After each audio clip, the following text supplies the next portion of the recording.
Evidencias del crimen.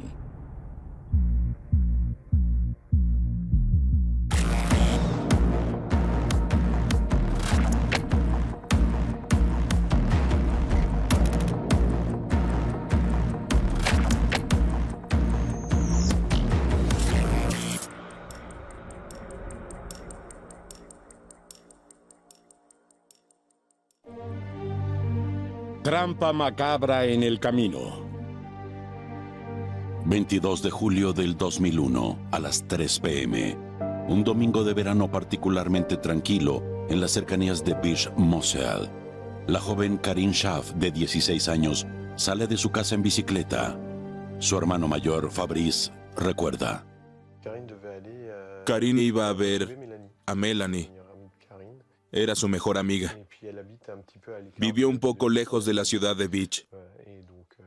Así que Melanie tomó su bicicleta y se dirigió hacia allá.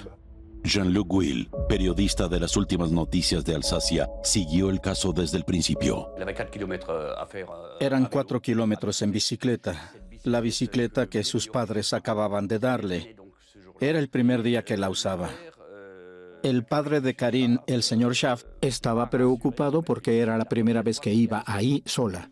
Mis padres siempre fueron muy protectores. Cuando quería ir al bosque, por lo general yo iba con ella. Pasa el tiempo y la adolescente aún no ha llamado a casa como prometió.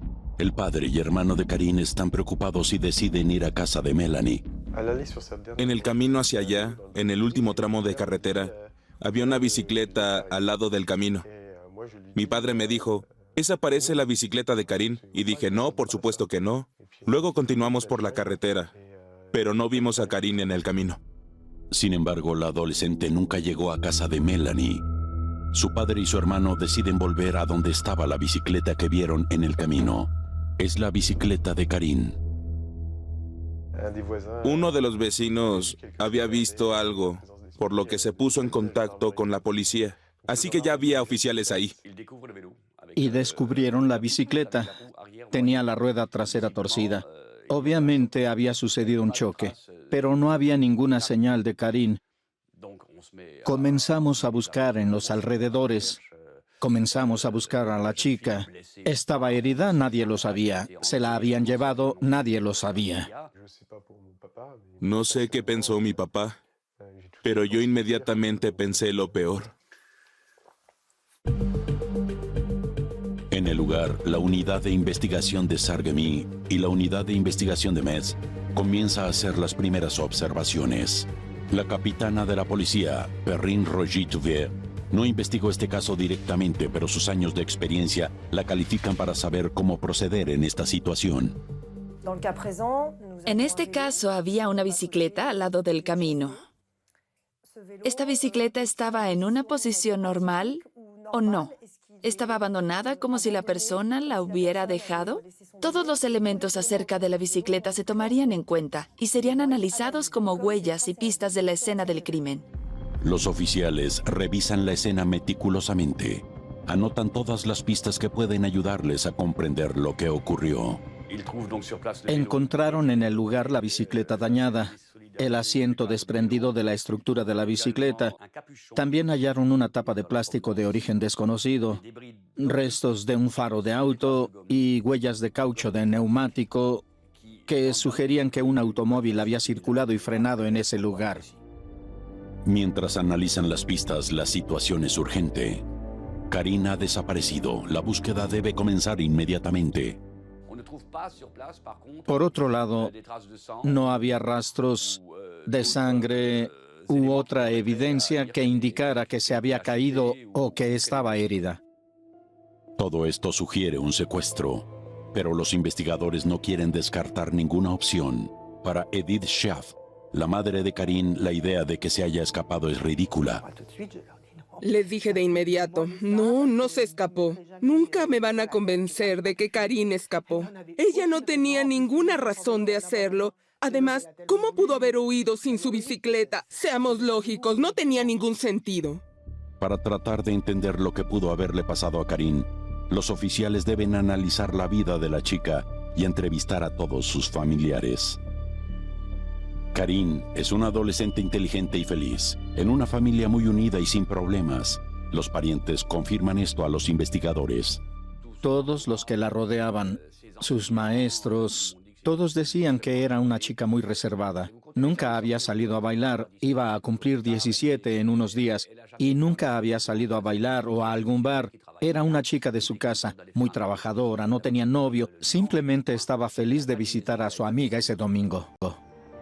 Sin novio y con muy buenas notas, Karin es una chica de preparatoria muy trabajadora y con un gran futuro. Karin acababa de pasar su examen de francés y luego esperaba ingresar a su último año, a finales de verano. Mi hermana pequeña era mucho más estudiosa que yo. Ella tenía éxito en casi todo. Era increíble. Soñaba con ser arquitecta y no creo que eso hubiera sido ningún problema para ella. Una chica que parecía tener éxito en todo. Creció en una familia muy amorosa. Karin, su madre y su hermano mayor, Fabrice, parecen realmente muy cercanos. Siempre sabía qué le pasaba a Karin. Cuando volvía de la escuela, yo ya sabía si había buenas calificaciones. No necesitaba que me dijera nada. Solo por su comportamiento podía saberlo. Era algo raro. Pero había una simbiosis entre nosotras. Karin era muy tierna. Era muy amable con toda la gente en general, pero especialmente era muy cercana a nosotros y más aún a mi madre. Ella era su mami. En Bish, todos los allegados de Karin están destrozados por su repentina e inexplicable desaparición.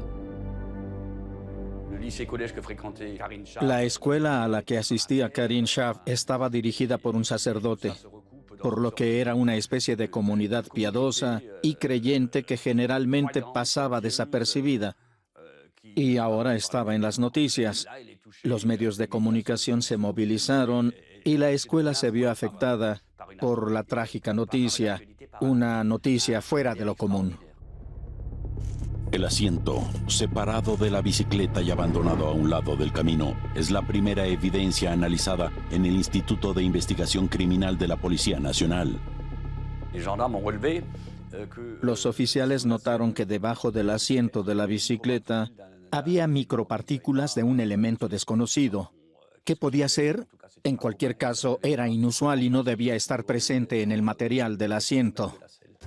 Esa sustancia grasa, visible a simple vista, pero no identificada, despierta la curiosidad de los expertos que inmediatamente la analizan. La parte porosa del asiento de la bicicleta contenía microelementos de partículas de gas lacrimógeno.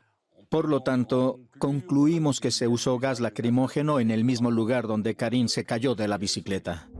La presencia de este gas en el asiento, así como la tapa del gas lacrimógeno encontrada cerca de la bicicleta, son descubrimientos valiosos e inquietantes para los investigadores. Los familiares de Karin afirman que ella no tenía gas pimienta, por lo que la investigación toma una nueva dirección hacia un crimen.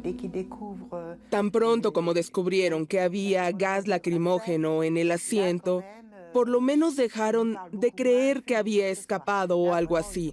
En ese momento empezaron a pensar que yo podía tener razón y que se trataba de un secuestro. Se pone en marcha un comando especial. Más de 160 oficiales buscan en la maleza alrededor del lugar de la desaparición. Hay perros rastreadores y un helicóptero volando sobre el área. Se establece una unidad de crisis con 20 policías. Una línea directa gratuita recopila información del público. Se hace de todo para encontrar a Karin. El hermano de Karin, Fabrice, también organiza la búsqueda con un grupo de amigos para intentar encontrar a la chica. Fue especialmente entre sus amigos, chicos y chicas, que algo comenzó a pasar. Sí, hubo solidaridad en todos los niveles. La gente se reunió de inmediato a mi alrededor. En particular estaba Roland. Él conocía a mucha gente. Muchas personas de inmediato fueron a verlo. Roland Hoff dirige el hotel-restaurante Engar. Su establecimiento se convierte en el lugar donde la gente se reúne para encontrar a Karin.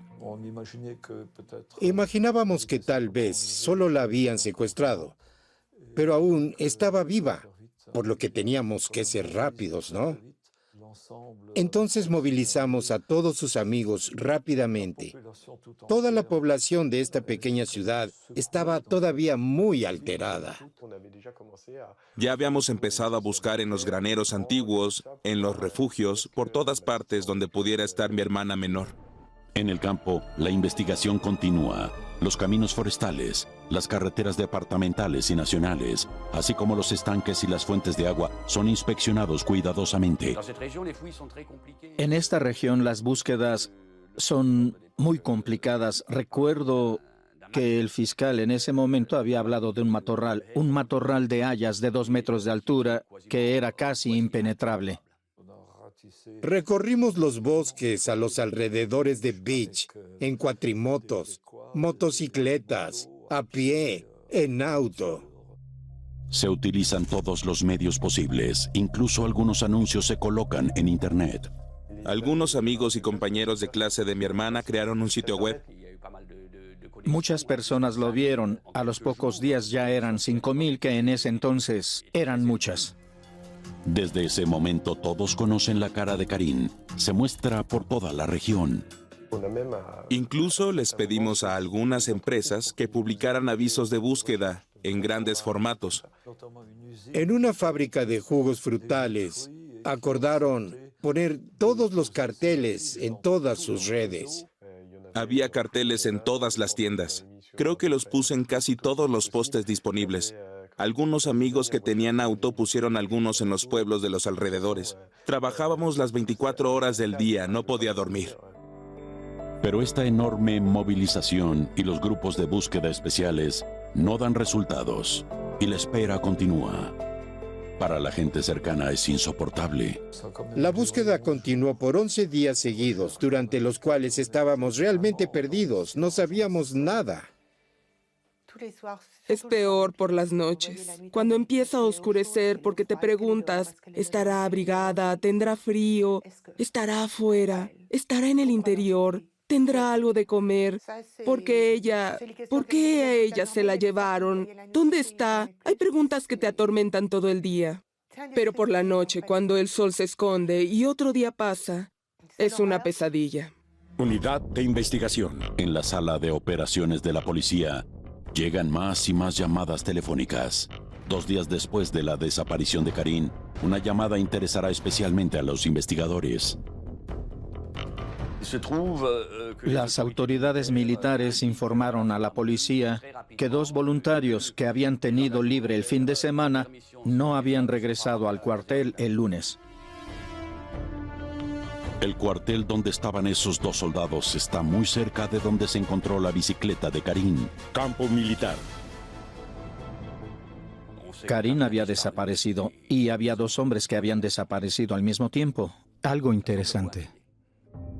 Los investigadores inmediatamente buscan a estos 2 hombres, quienes ya son noticia en toda la región. Todos se aferraron a esta pista, la familia, la población, los periodistas probablemente, incluso los investigadores, pues era la única pista. El martes 24 de julio, los 2 soldados voluntariamente se ponen en contacto con la policía de Metz. Afirman que no estaban en Beach en el momento de la desaparición de Karin. Los 2 hombres admiten que habían decidido abandonar el ejército y no regresar al cuartel. Esta coartada es verificada inmediatamente. Efectivamente, varias personas confirman haber estado con los 2 desertores el domingo, a más de 150 kilómetros de distancia. La abogada Frédéric Locher lo confirma. No había otra explicación para su deserción, aparte del hecho de que a estos 2 soldados no les gustaba la vida en los cuarteles. Ambos soldados están libres de culpa. La pista es un callejón sin salida. Karin sigue desaparecida. Los habitantes de Beach estaban haciendo muchas preguntas. Obviamente se preguntaban si Karin seguía con vida o no. Y fue una gran decepción cuando la pista de los soldados se descartó. Sin embargo, otro testimonio pondrá a los investigadores sobre una nueva pista. En la escena de la desaparición se vio un automóvil huyendo. Un vehículo claro de una marca japonesa. ¿Hay alguna conexión entre este auto y el accidente de Karin? ¿Un conductor habría golpeado a la chica y luego habría huido? Los oficiales continúan con la investigación. Los restos del faro encontrados cerca de la bicicleta de Karin se analizan en el Instituto de Investigación Criminal de la Policía Nacional. Para Jacques Chamard, experto forense en automóviles, es una pista importante. La pista más importante, el elemento clave de la investigación, era la reconstrucción del faro. Los expertos reconstruyen el faro a partir de varios fragmentos. Un rompecabezas que, una vez completado, revelará información esencial. El indicador mostraba una marca de fabricación. Nos pusimos en contacto con quien fabricaba estos indicadores y este nos especificó cuándo los había fabricado y para qué distribuidor. El análisis revela que las piezas del indicador vienen de un Mazda 323 de los años 80. Al mismo tiempo, los expertos del Instituto de Investigación analizan la bicicleta. Al examinar meticulosamente la parte trasera de la bicicleta, descubren un rastro de pintura blanca. Con el mayor cuidado recogen una muestra. Se procedió de la siguiente manera. Es algo muy simple. Primero se raspan los pigmentos y el polvo de la pintura con un instrumento especial. Después se depositan en una bolsa de evidencias y después se manda al laboratorio para su análisis. Con este análisis es posible saber todas las sustancias que contiene la pintura. Se analizan con microscopios infrarrojos o de escaneo.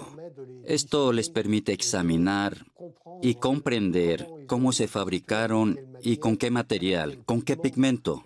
Así encuentran todos los componentes de la sustancia. Los forenses confirman que esta pintura proviene de un Mazda 323, pero eso no es todo. Esta muestra de pintura también ayudó a determinar que hubo un choque, un golpe en la parte trasera de la bicicleta. Inmediatamente supimos que algo había pasado después del accidente, que se la llevaron. La policía ahora tiene un escenario probable y un modelo específico de automóvil. La investigación cobra impulso. No solo era una pista importante, era la única.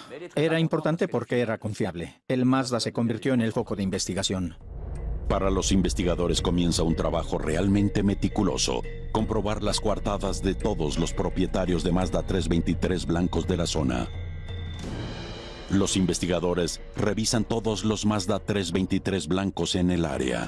Esta es la única forma de localizar a la persona responsable del accidente. 9 días después de la desaparición de Karin, los oficiales investigan un bloque de apartamentos a 150 kilómetros de la escena de la tragedia.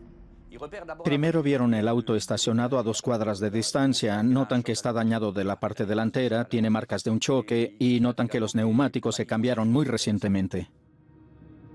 Rastros de un choque, neumáticos nuevos, un faro nuevo en la parte delantera. Las sospechas crecen en torno al propietario del auto, un tal Stefan Kroll de 22 años. Era una pista muy sólida, por lo que llamaron a la puerta del apartamento de Kroll, donde le hicieron unas preguntas. El joven vive con su novia de 19 años y su bebé de pocos meses de edad. Se muestra inmediatamente muy colaborador y deja que los policías revisen su casa, según lo confirma su abogado Alexandre Boutier. Encontraron recortes de periódicos relacionados con una desaparición. Si se hubiera tratado de una colección habría sido un poco morboso, pero habría incluido otros casos. Sin embargo, solo tenía recortes relacionados con la desaparición de Karin Schaaf. Ese hecho pesó mucho en la evaluación de los oficiales. También notaron que había hecho algunas reparaciones recientes. Encontraron el recibo de la reparación de un faro y las respuestas que proporcionó Stefan Kroll no fueron satisfactorias. Recortes de periódicos sobre la desaparición de Karin, reparaciones en el auto, explicaciones insatisfactorias. Ante todo esto, los investigadores le piden a Stefan Kroll que los siga hasta la estación de policía, donde inmediatamente queda bajo custodia. Para los familiares de Karin, después de 11 días de espera, este arresto es crucial. Por fin esperan encontrar a la niña. Yo todavía esperaba encontrar a mi hija con vida. Mantuve la esperanza hasta el último segundo. La tenían que encontrar con vida, tan simple como eso. En Beach, todos se sintieron aliviados. Fue un gran suspiro de alivio porque todos los elementos que llevaron al arresto de Krog sugirieron que ahora realmente teníamos a la persona indicada. Ante las preguntas de los investigadores, Stefan Krog proporciona una primera coartada. Dice no haber estado en Beach el domingo 22 de julio por la tarde. No pudo haber arrollado a Karin Schaaf. En sus primeras declaraciones, el señor Krog le explicó a los oficiales que estuvo durante el fin de semana en un show de automóviles en Mulhouse con su pareja, cuando ocurrió la desaparición de Karin. Para cada pregunta, Stefan Krog tiene una respuesta. ¿El indicador de la derecha de su Mazda? Lo reparó hace 6 meses porque tenía un pequeño raspón. ¿Sus 4 neumáticos nuevos? Admite que los acaba de cambiar. Los investigadores van al sitio donde sustituyeron los neumáticos viejos. Recuperamos los neumáticos viejos, que eran, en teoría, los que traía el vehículo de Stefan Krog en el momento de la desaparición de Karin Schaaf. Los neumáticos son enviados al Instituto de Investigación. En el laboratorio de la estación de policía, los técnicos ya tienen el análisis de las huellas de caucho encontradas en el lugar de la desaparición. Los expertos compararon las fotos de las huellas que encontraron en el césped con imágenes de diferentes patrones de neumáticos. Y en un punto determinado, las fotos y los diagramas se superpusieron perfectamente. Así pudieron determinar la marca del neumático y el modelo.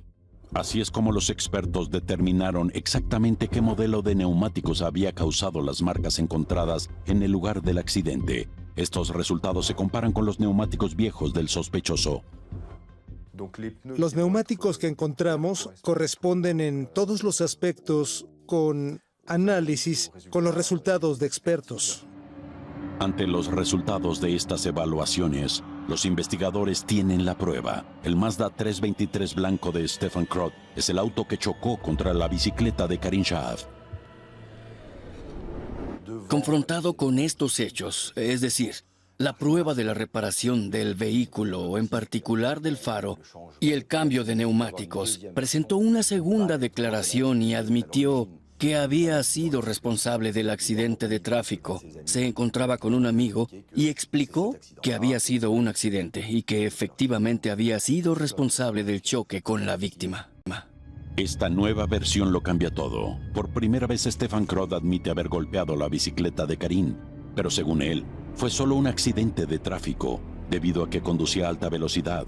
Además agregó que no estaba solo en el momento del accidente e incriminó a su amigo por haber agredido a Karin. Los oficiales interrogaron a Krog sobre el gas lacrimógeno. Le informaron sobre los rastros que habían encontrado. Entonces, él introdujo un nuevo elemento a su declaración. Dijo que, de hecho, el amigo que había estado con él en el auto en el momento del accidente, en estado de pánico, había usado el gas contra Karin Schaaf para que no pudiera obtener el número de placas del auto. Dicho amigo es puesto bajo custodia para obtener su versión de los hechos. Su amigo, que tenía una discapacidad mental, tenía una coartada concreta. Ese domingo participó en un torneo deportivo a unos kilómetros de distancia. Ese torneo deportivo se había mencionado en el periódico. Incluso había sido fotografiado en el evento. Entonces, obviamente, no había estado cerca del accidente, por lo que fue exonerado rápidamente gracias a esa coartada. El joven es libre de salir de la estación. Stefan Krog ahora afrontará solo la evidencia acumulada en su contra. Unas horas más tarde explica una nueva versión de los hechos. Reconoció que no estaba muy bien ese día, que había bebido y había fumado cannabis, que había estado en Beach durante la tarde y que se estaba divirtiendo conduciendo por la carretera cuando golpeó a Karin Schaaf accidentalmente. Según esta nueva versión, solo él había sido el agresor de la chica. Aparentemente salió del auto. La roció con gas lacrimógeno para prevenir que lo reconociera más tarde. Explicó que ella estaba inconsciente, que él había subido al auto y que primero tenía la intención de llevarla al hospital, pero que se dio cuenta de que algo había sucedido con su cuello y los cordones de la mochila. Su mochila se había atorado en la puerta. Las correas de la mochila ahorcaron a Karin mientras él conducía hacia el hospital de Haguenau, donde quería dejarla.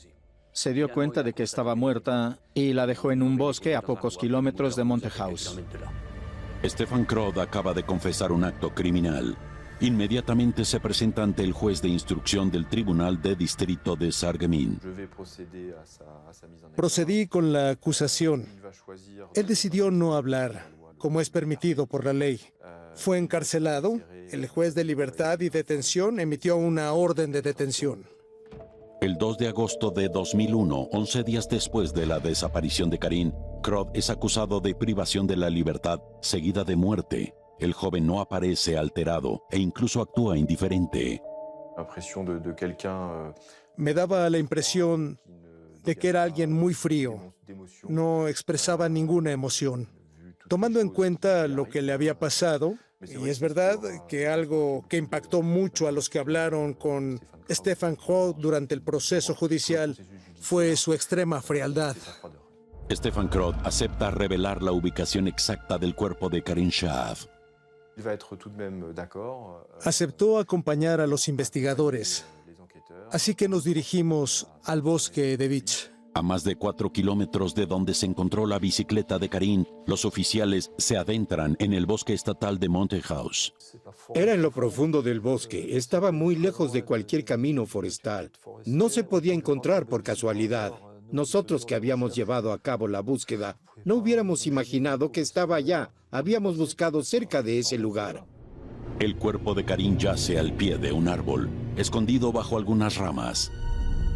El perímetro se acordona inmediatamente para que se realicen las investigaciones pertinentes. Un cuerpo dejado al aire libre durante 10 días, en pleno verano, presentará signos de descomposición, marcas de dientes de animales, y la identificación visual será imposible en el momento del descubrimiento. El doctor Wilfried Mompeg, médico forense, trabajó en este caso, pero uno de sus colegas cercanos hizo los primeros hallazgos. Mi colega notó, cuando llegó, que el cuerpo estaba en una posición relativamente inusual, ya que la chica estaba boca abajo, con los brazos y las piernas extendidas. Por supuesto, alguien puede terminar en esa posición al momento de la muerte, pero no es una posición natural. Los expertos también señalan que el cuerpo estaba parcialmente quemado. El primer instinto, cuando alguien quiere borrar las huellas de un crimen, es eliminar cualquier pista que permita la identificación del cuerpo y también deshacerse de evidencia que indique cómo se realizó el crimen. Cremar el cuerpo es una muy buena manera de hacerlo. Se busca cuidadosamente en los alrededores en busca de pistas. Ampliamos el perímetro de seguridad para intentar recopilar la mayor cantidad de información posible. El perpetrador podría haber ocultado pruebas, podría haber camuflado los rastros de la escena del crimen entre las plantas, por lo que la investigación no se limita al lugar de descubrimiento del cuerpo. Es mucho más extensa, más amplia, para intentar descubrir más información. Los investigadores descubren 2 preservativos. Uno de ellos está parcialmente quemado. Se recogen de inmediato y se sellan para su análisis. El descubrimiento de los preservativos a pocos metros del cuerpo sugiere que estos tienen relación con el descubrimiento del cuerpo. Sin embargo, cuando estamos en un lugar público, un lugar de paso, un lugar en el que pudo haber habido más gente, existe la posibilidad de que lo que encontremos no tenga conexión con el caso. Mientras se espera que las pistas revelen sus secretos, la prioridad es identificar formalmente el cuerpo y realizar una autopsia para averiguar qué pudo haber ocurrido. Un día después del descubrimiento del cuerpo, se transporta al Instituto Forense de Saint-Avold. Los médicos forenses primero deben hacer una identificación formal. En este caso, pueden confiar en evidencia material tangible. debido a que Karin tuvo cirugía en el fémur y sus padres pueden proporcionar las radiografías. Era una gran ventaja porque solo teníamos que hacer una radiografía y si coincidían las marcas, entonces podríamos confirmar que era la chica en cuestión. Para completar la identificación se hacen otras comparaciones. Por supuesto, además de la del fémur, hicimos una radiografía del cráneo para visualizar los senos frontales. Lo extraño de esto era que el seno frontal izquierdo era un poco más grande que el derecho. Teníamos una radiografía de antes. Las comparamos y vimos que tenían la misma forma, el mismo tamaño. Estábamos seguros. Era el cuerpo de Karin Schaaf. 11 días después de la desaparición de Karin, los oficiales finalmente tienen pruebas de que fue víctima de un acto criminal abominable. Convocan a los familiares de la chica para darles la noticia. Estaban 3 policías frente a nosotros, detrás de su escritorio y sin decir nada. Todo lo que queríamos era saber, dígame dónde está Karin. Me necesita ahora, díganme dónde está, si la encontraron. Uno de ellos se inclinó hacia adelante y me dijo, señora Schaaf, ¿no lo entiende? No volverá a ver a su hija. ¿Qué quieres decir? Bueno, ella está muerta. Y lo miré y le dije, no, se suponía que la iban a encontrar. El horror. Para descubrir la verdad sobre lo que realmente sucedió, la autopsia es crucial. El forense comienza con un examen externo. Intenta confirmar sus primeras teorías. Karin estaba desnuda de la parte inferior.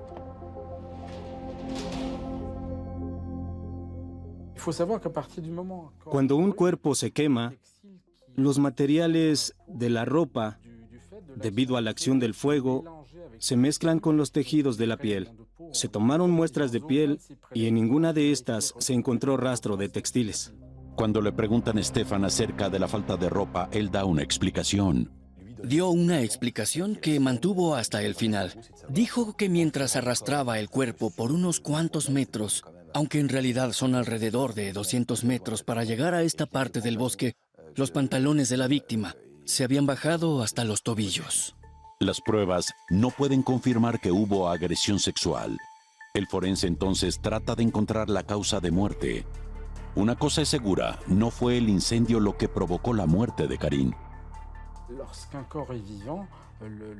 Cuando un cuerpo está vivo, el fuego ocasiona daños específicos en los tejidos y deja rastros microscópicos. Por eso puedo ser categórico. No había rastros microscópicos ocasionados por las quemaduras en el cuerpo de Karin. Al continuar con su examen, el forense descubre un moretón que le llama la atención. Había una pequeña herida en el cuero cabelludo, que era como un moretón. Podría haber sido causado por una simple caída o por haber sido golpeada por el auto, como Crow afirmó, pero de ninguna manera esta lesión podía ser la causa de la muerte.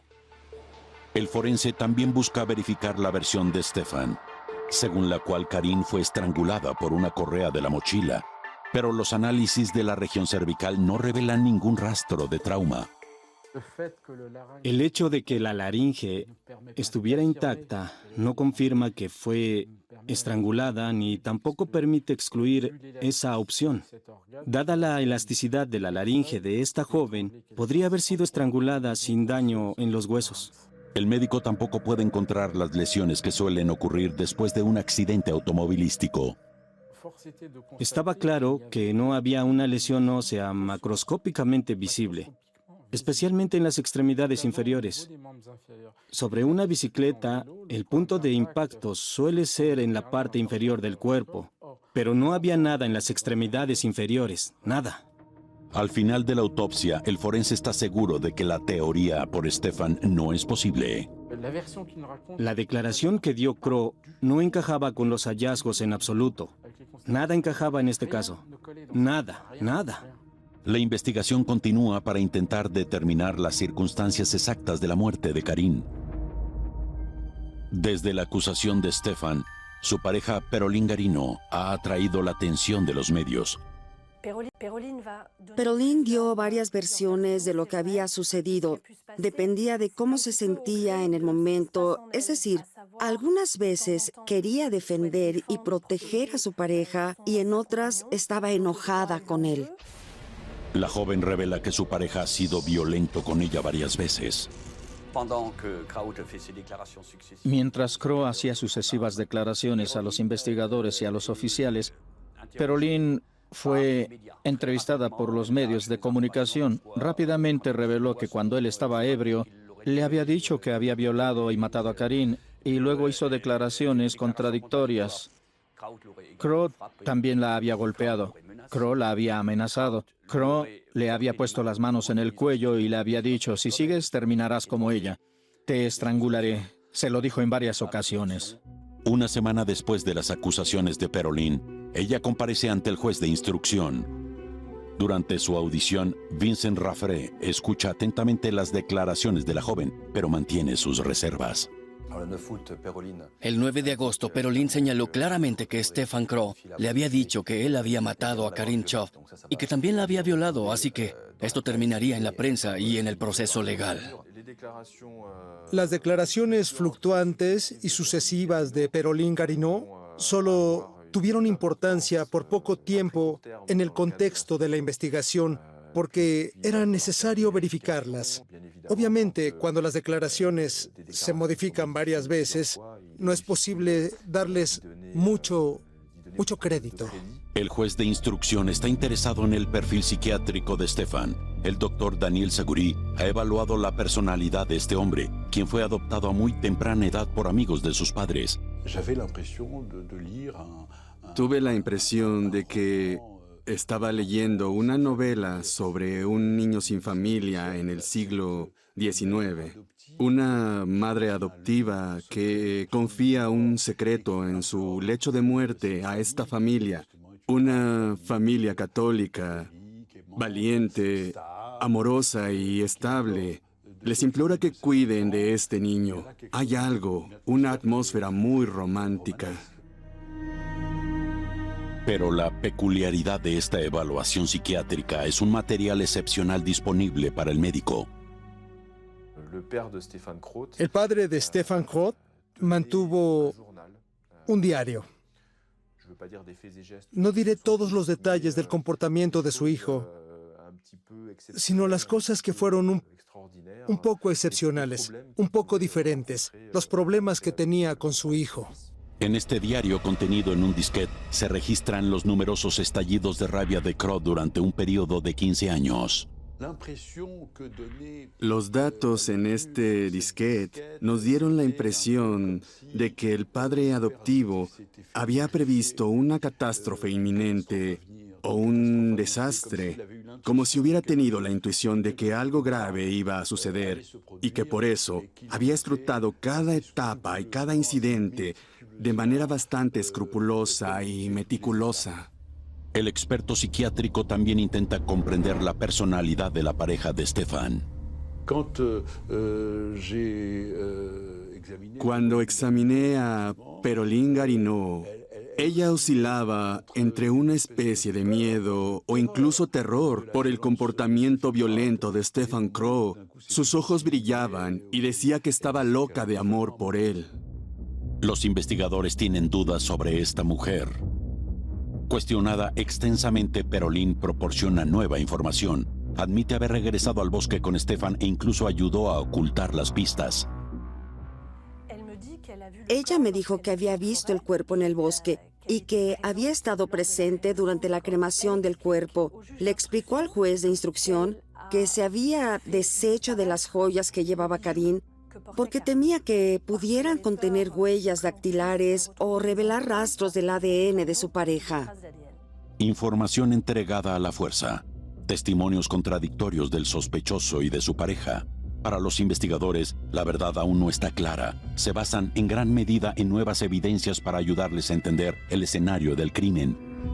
Los preservativos encontrados cerca del cuerpo son analizados en el Instituto de Investigación. Los expertos esperan encontrar rastros de ADN tanto de la víctima como del sospechoso, es decir, evidencia concreta de que hubo abuso sexual. El problema es que uno de los preservativos está muy dañado.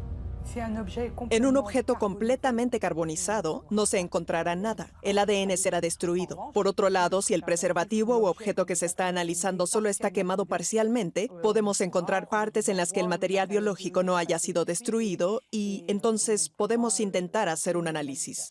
El análisis muestra resultados. Los expertos logran aislar el ADN de 2 personas. Cuando analizamos preservativos en el laboratorio, tratamos de determinar qué huella genética se puede resaltar en el exterior y en el interior del preservativo. A partir del interior del preservativo, podemos determinar quién lo usó y a partir del exterior, podemos determinar en quién se usó. Los resultados de los análisis llegan. No es de extrañar que el primer ADN pertenezca a Stefan. Se podría pensar que Crow había usado estos preservativos para tener relaciones sexuales con Karin Schaft. Pero el análisis mostró que el ADN que se encontraba en estos preservativos era de Crow y de su pareja Perolín Garino, y no de Karin Schaft. Parece que la pareja había tenido relaciones sexuales en la misma escena de la cremación. Un gesto atroz que requiere interpretación psiquiátrica adicional. Puede sonar bastante sorprendente e incomprensible para la gente común. Sin embargo, el psiquiatra que tuvo que examinar la personalidad de ambos afirmó que no había nada de perverso en este caso. No coincide con la personalidad de uno u otro.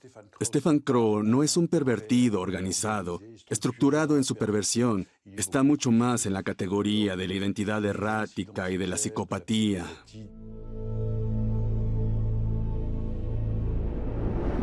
El análisis de los preservativos proporciona la prueba material de que Perolín Garino estuvo presente en el lugar de la cremación. Entonces, los expertos analizan la colisión entre el vehículo de Stefan y la bicicleta de Karin.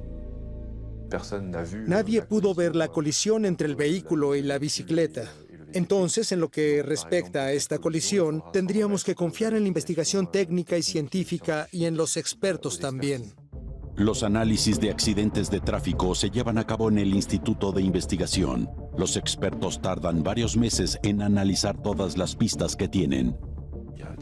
Hay que hacer cálculos. Los expertos tienen que ir a varios lugares. Deben examinar la bicicleta de Karin, el Mazda 323, los neumáticos.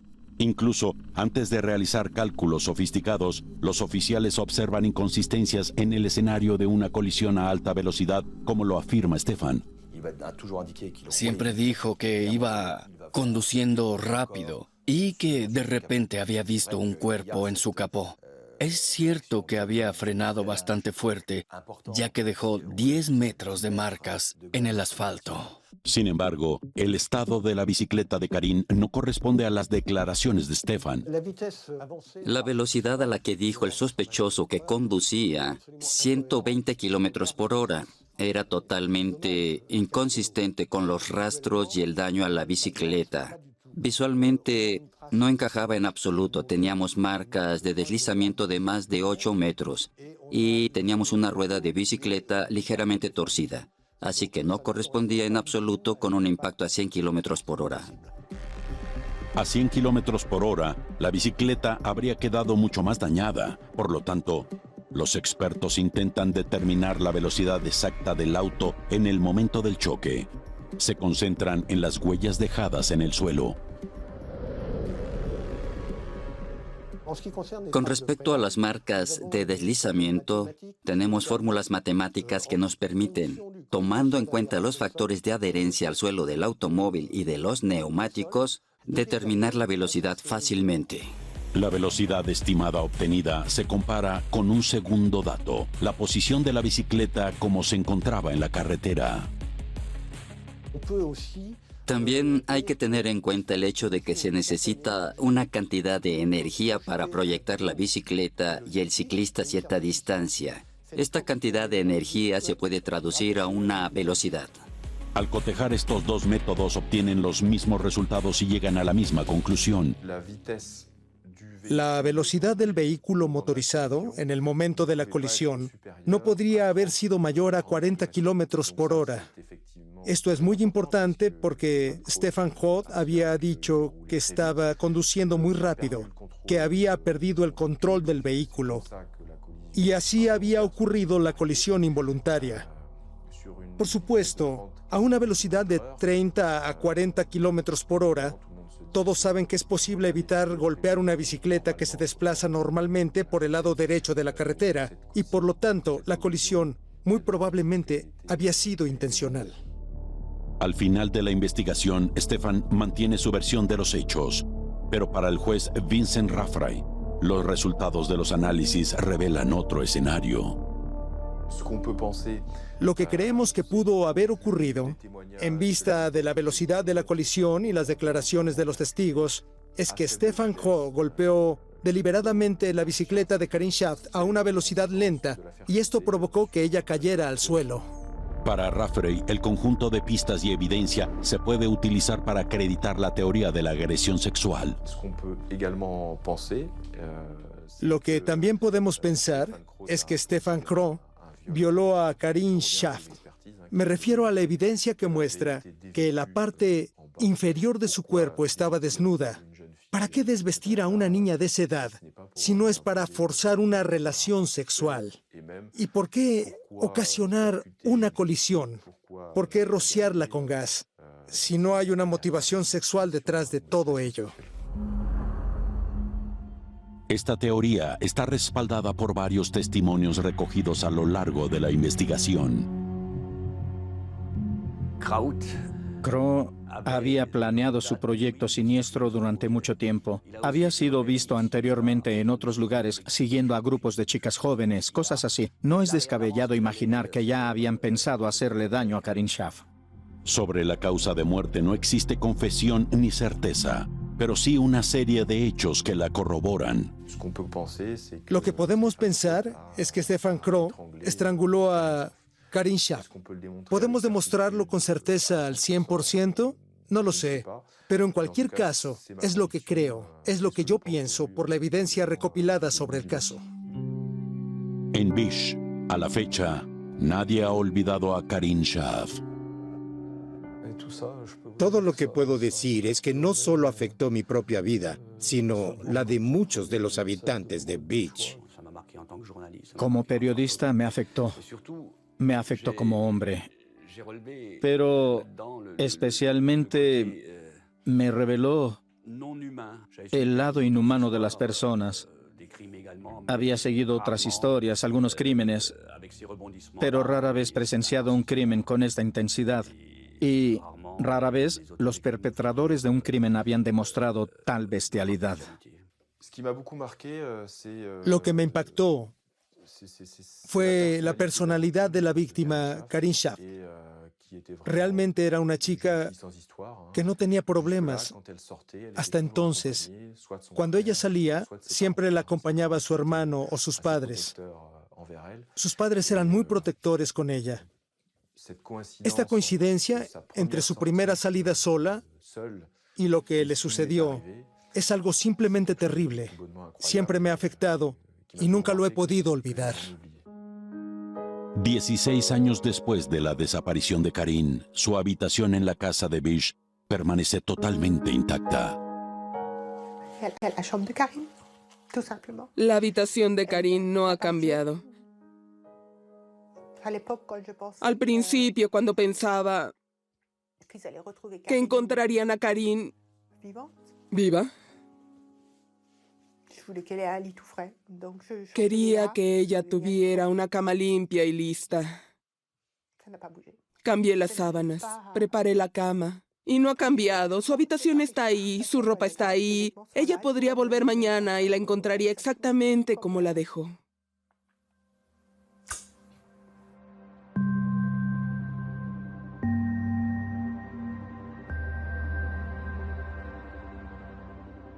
En 2004, Stefan Crow fue condenado a cadena perpetua. En apelación, su sentencia se redujo a 30 años de prisión con un periodo de seguridad de 20 años. Su pareja, Peroline Garinaud, fue condenada a 3 años de prisión por destrucción de evidencia. Ella está libre hoy en día.